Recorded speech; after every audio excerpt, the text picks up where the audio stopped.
Hello বন্ধুরা, তো আজকে চলে এসেছি আর একটা ভিডিও নিয়ে তোমাদের সাথে শেয়ার করার জন্য। আর আজকে ভিডিওটি একটু বড় হবে, প্লিজ সবাই ধৈর্য ধরে একটু দেখো, স্কিপ না করে।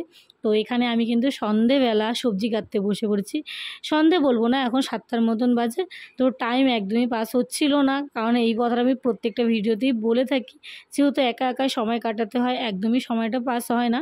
তো অফিস থেকে আস্তে আস্তে 8টা সাড়ে 8টা বেজে যায়, সেই কারণে আমাকে কিন্তু ততক্ষণ একাই থাকতে হয়। তো আর এখানে আমি তার জন্যই কিন্তু সন্ধ্যাবেলায় সবজি কাটতে বসে পড়েছি, কারণ রাত্রে আজকে চিকেন হবে আর রুটি হবে। যেহেতু কাল থেকে আমাদের অনুষ্ঠান শুরু, অনুষ্ঠান বলতে বিয়ের অনুষ্ঠান শুরু। অনেকগুলো বিয়ের নিমন্ত্রণ আছে, সেগুলো ভিডিও আস্তে আস্তে তোমাদের সাথে আমি শেয়ার করব। তো তার জন্যই আজকে রাত্রে ভাবলাম একটু চিকেন খেয়ে নিই, কাল থেকে তো বিয়েবাড়িতেই খেতে লাগবে। আর রাত্রিবেলা চিকেনটা খেতে কিন্তু বেশ ভালো লাগে আমার হাজব্যান্ড দুজনেরই কিন্তু রাত্রিবেলায় খেতে ভালো লাগে। দিনের বেলা না চিকেনটা খেতে খুব একটা ভালো লাগে না। আর রাত্রিবেলা যেহেতু রুটি দিয়ে খেতে ও খায়, সে কারণে ওর আরও বেশি পছন্দ। তো যাই হোক, গল্প করতে করতে তো সবজি কাটা হয়েই গেল। সবজির মধ্যে আমি আলু, পেঁয়াজ আর রসুনটাকে ছুলে নিয়েছি, আর একটু আদা কেটে নিয়েছিলাম। আর এখানে ওর জন্য যেহেতু রুটি বানাবো, তার জন্য কিন্তু এখানে আমি সামান্য বলবো না, অল্প পরিমাণে আটা নিয়ে নিয়েছি, 3 থেকে 4টে রুটি হয়, কারণ বেশি রুটি খেতে চায় না। তো অল্প একটু রুটি বানাবো আমি এখানে। আর এই দেখো, আমি যে আটাটা মাখছি সেটা কিন্তু আমি উষ্ণ গরম জল দিয়ে মাখছি, কারণ গরম জল দিয়ে মাখলে নাকি আটাটা নরম হয় আর ফোলে। তো সেই কারণে আমি কিন্তু এখানে প্রায় রুটি বেলার ভাজার 1 ঘন্টা আগে আটাটাকে মেখে রাখছি, যাতে আটাটা একটু নরম হয় আর যাতে রুটিটা যাতে টেস্টি হয়। তো সেই কারণে আর এখানে দেখো, আমার আটা মাখা কিন্তু কমপ্লিট হয়ে গেছে। এদিকে আমার কাজগুলো কমপ্লিট করতে করতে আমার হাজব্যান্ডও কিন্তু বাড়িতে চলে এসেছে। আর ওই যেহেতু চিকেনটা আনবে, চিকেনটা কিন্তু নিয়েও এসেছে। এখন এটাকে আমি ভালো করে পরিষ্কার করব, কারণ চিকেনের যে একটা কাঁচা গন্ধ করে, সেই গন্ধটা আমার একদমই পছন্দ হয় না। তার জন্য কিন্তু আমি এখানে গরম জল, লেবু, ভিনিগার, পারলে অনেক কিছু দিয়ে আমি চিকেনটাকে ধুই, ভালো করে ফ্রেশ করে ধুয়ে নিই। তো চিকেনটা আমার ধোয়া হয়ে গেছে, ওটাকে রেখে নিয়েছি। এবার কিন্তু আমি এখানে প্রথমে চিকেনটাকে রেঁধে নেব। তার জন্য আমি দেখো কড়াইয়ের মধ্যে কিন্তু অনেকটা পরিমাণে তেল দিয়ে দিয়েছি, আর তেলের মধ্যে একটু সামান্য লবণ আর একটু হলুদ দিয়ে কিন্তু যেই আলুটা আমি তরকারিতে দিব, সেই আলুটা কিন্তু ভেজে নিচ্ছি।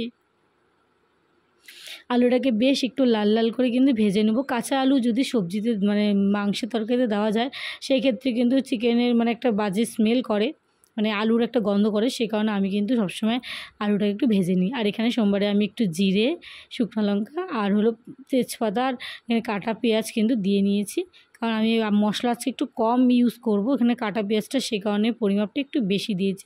দেখো, পেঁয়াজটা একটু যখন লাল লাল হয়ে যাবে, তখন কিন্তু আমি এখানে মিক্সচারে একটু মশলা করে রেখে দিয়েছিলাম। এই মশলাটার মধ্যে আমি দিয়ে দিয়েছি সামান্য পরিমাণে একটুখানি আদা, একটু রসুন আর একটু পেঁয়াজ বাটা আর একটা টমেটোর মেটেকে আর কাঁচা লঙ্কা মিক্সড করে কিন্তু ভালো করে একটা পেস্ট বানিয়ে নিয়েছিলাম। সেই পেস্টটাই কিন্তু আমি এখানে দিয়ে দিলাম। তারপর একটু লবণ আর একটু চিনি দিয়ে নিচ্ছি। আজকে চিকেনটা আমি একটু অন্য স্টাইলে করছি। সবসময় আমি চিকেনটা মেখে করি, অথবা আগে চিকেনটা ভেজে নিয়ে তারপরে মশলা দিই। আজকে মশলাটাকে আমি ভেজে নিচ্ছি, তারপরে কিন্তু চিকেনটা দেবো, কারণ আমি অনেকজনকে দেখেছি এইভাবে রান্না করে খায়। তো শুনেছি নাকি দারুণ টেস্ট হয় খেতে। তো তাদের মতন আজকে আমিও করলাম। প্রথমে তরকারিটাকে মশলাটাকে একটু কষিয়ে নিয়ে তারপরে কিন্তু কাঁচা চিকেনটা আমি দিয়েছি। আর চিকেনটা কিন্তু আমি গরম জলের মধ্যে কিছুটা সময় দিয়ে রেখেছিলাম, যাতে একটু নরম হয় চিকেনটা, যাতে কষাতে কষাতে যাতে গলে যায়। তো দেখো, আমি কিন্তু এখানে আস্তে আস্তে পুরো চিকেনটাকে কষিয়ে নিচ্ছি, সামান্য অল্প অল্প জল দিয়ে, কারণ জল না দিলে পরে কিন্তু কড়াইয়ের মধ্যে লেগে যাবে। দেখতে কিন্তু খুব সুন্দর লাগছে, কালারটা কিন্তু বেশ এসেছে। তোমরা ক্যামেরাতে হয়তো বা অতটা বুঝতে পারছো না, তো সামনাসামনি কিন্তু দেখতে দারুণ লাগছিলো। দেখো, আমার চিকেনটা কিন্তু এখানে প্রায় কষানো হয়ে গেছে। যেহেতু আমাদের ও কষা মাংস খেতে ভালোবাসে, তার জন্যই কিন্তু আমাকে একটু ভালো করে কষাতে হয়, কারণ যেহেতু কষা মাংস আমিও খেতে ভালোবাসি। তো মাংসটা কিন্তু এখানে কষানো হয়ে গেছে। এবার কিন্তু এখান থেকে আমি একটু কষানো মাংস তুলে রেখে নেব। দেখো, দেখতে মনে হচ্ছে হয়তো একদম খাসির মাংস, এইভাবে করবে সত্যি খুব ভালো হয়। আমি যেহেতু ফার্স্ট টাইম আমি এইভাবে রান্না করলাম, আমার কিন্তু খেতে খুব ভালো লেগেছিলো। আর সত্যি কথা বলতে খেতে টেস্টও হয়েছিলো। আমি রান্না করেছি বলে তাই না, কিন্তু সত্যি কথা খেতে কিন্তু দারুণ টেস্ট হয়েছিলো। তোমরাও কিন্তু এইভাবে ট্রাই করতে পারো। আর হ্যাঁ, চিকেনটার মধ্যে কিন্তু আমি উষ্ণ গরম জল দিয়ে দিয়েছি। এটা কিন্তু উষ্ণ গরম জল, আমি ঠান্ডা জল ইউজ করিনি, কারণ ঠান্ডা জলে নাকি তরকারির স্বাদটা নষ্ট করে দেয়। তো সেই কারণে আমি একটু গরম জল দিয়ে দিয়েছি, যাতে তরকারির স্বাদটা একটু বেড়ে যায়। এবার যে মানে আলুগুলোকে আমি এখানে ভেজে রেখেছিলাম সেই আলুগুলো কিন্তু আমি এখানে অ্যাড করে দিলাম। তারপর কিন্তু ঝোলটা শুকিয়ে গেলে নামিয়ে নেব।